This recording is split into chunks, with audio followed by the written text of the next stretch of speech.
Hello' viewers, স্বাগতম জনাইছোঁ মোৰ অন্য এটা স্কিন কেয়াৰ ভিডিঅ'লৈ।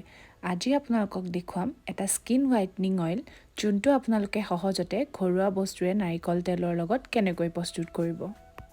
এই অইলটো আপোনালোকে ঘৰতে থকা মাত্ৰ 3টা বস্তুৰেই বনাব পাৰিব। যিসকলে মুখত নাৰিকল তেল স্কিন কেয়াৰৰ কাৰণে ইউজ কৰে, তেওঁলোকেও এনেদৰে বনাই ইউজ কৰি চাবচোন, বহুত ধুনীয়া এটা ৰিজাল্ট পাব। এইটো তেল লগোৱাৰ পাছতে আপোনালোকে নিজে চেঞ্জেছ দেখা পাব। আপোনালোকৰ স্কিন বহুত বেছি গ্ল' কৰিব, স্কিন হোৱাইটনিঙতো সহায় কৰিব আৰু লগতে ডাৰ্ক স্পটছো যদি আছে নাইকিয়া হোৱাত সহায় কৰিব। কিছুমানৰ ডিঙি স্কিনটো ক'লা পৰা দেখা যায়, আপোনালোকে এইটো অইল অলপ দিন ব্যৱহাৰ কৰি চাওক আৰু আপোনালোকেও নিশ্চয় ভাল ফল পাব। ইয়াৰ আগতে মই এটা কথা জনাব বিচাৰিছোঁ, মোৰ এটা শ্বৰ্ট ভিডিঅ'ত মই অফিৰ সমস্যাৰ পৰা কেনেদৰে হাত সাৰিব পাৰি কৈছিলোঁ আৰু এটা হেয়াৰ চিৰাম ব্যৱহাৰ কৰিছিলোঁ। এইটো হৈছে সেই চিৰামটো। এইটো ইউজ কৰি মই যথেষ্ট ভাল ৰিজাল্ট পাইছোঁ। আপোনালোকে যদি কৰে, মই ডেছক্ৰিপশ্যন বক্সত লিংকটো দি দিম। এতিয়া আহিছোঁ তেলটোৰ কথালৈ। আপোনালোকে এই অইলটো ৰাতি মুখ ধুই এপ্লাই কৰি অভাৰনাইট লগাই থৈ দিব। তাৰপাছত আপোনালোকে ৰিজাল্ট দেখি নিজে আচৰিত হ'ব। ফাৰ্ষ্টে কেনেকৈ লগাব লাগে মই জনাই ল'লোঁ, তাৰপিছত মই দেখাম কেনেদৰে এই অইলটো প্ৰস্তুত কৰে। আপোনালোকে এই অইলটো মুখৰ লগতে হাত, ভৰি আৰু হোল বডিতে ইউজ কৰিব পাৰে। আৰু সনাৰ পাছতে দেখিছেনে এটা ইনষ্টেণ্ট গ্ল' আহি গৈছে আৰু আপোনালোকে অভাৰনাইট এনেকৈ ইউজ কৰিলে ধুনীয়া এটা স্কিনত গ্ল' আহিব। ময়ো আগতে নাৰিকল তেলেই ইউজ কৰিছিলোঁ এজ এ স্কিন কেয়াৰ। তাৰপাছত মই এই হোম ৰেমেডিটো ইউজ কৰিছোঁ আৰু বহুতেই ভাল ৰিজাল্ট পাইছোঁ। আহকচোন চাওঁ মই এই অইলটো কেনেকৈ বনাইছোঁ।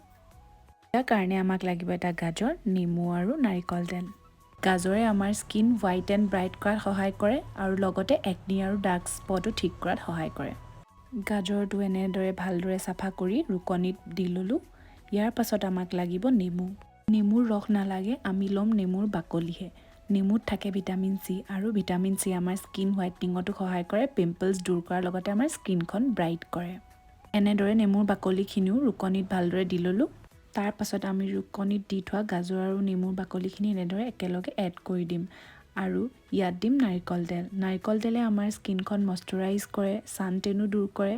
যদি আমি ডেইলি ৰুটিনত নাৰিকল তেল as a skin care use কৰোঁ, স্কিনখন বহুত বেছি গ্ল' কৰাত সহায় কৰে। আৰু এইখিনি ভালদৰে মিক্স কৰি ল'ব। ইয়াৰ পাছত আপোনালোকে এনেদৰে এটা চচত পানী লৈ ল'ব আৰু মিক্স কৰি থোৱা গাজৰ, নেমু বাকলি আৰু নাৰিকল তেলখিনি এনেদৰে ভালদৰে 10-15 মিনিটৰ কাৰণে বইল কৰি ল'ব।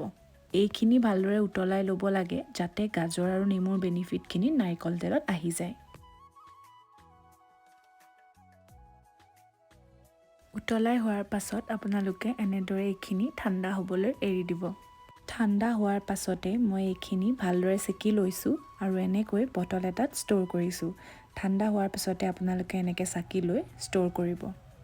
এইটো ঠাণ্ডা দিন কাৰণে জমি যাব পাৰে, যিহেতু নাৰিকল তেল দিয়া আছে ইয়াত। ইউজ কৰাৰ আগত আপোনালোকে অলপ গৰম পানীত দি ল'ব, তেতিয়া গলি যাব। আজিলৈ ইমানেই, লগ পাম মোৰ অন্য এটা ভিডিঅ'ত। বাই, ষ্টে বিউটিফুল।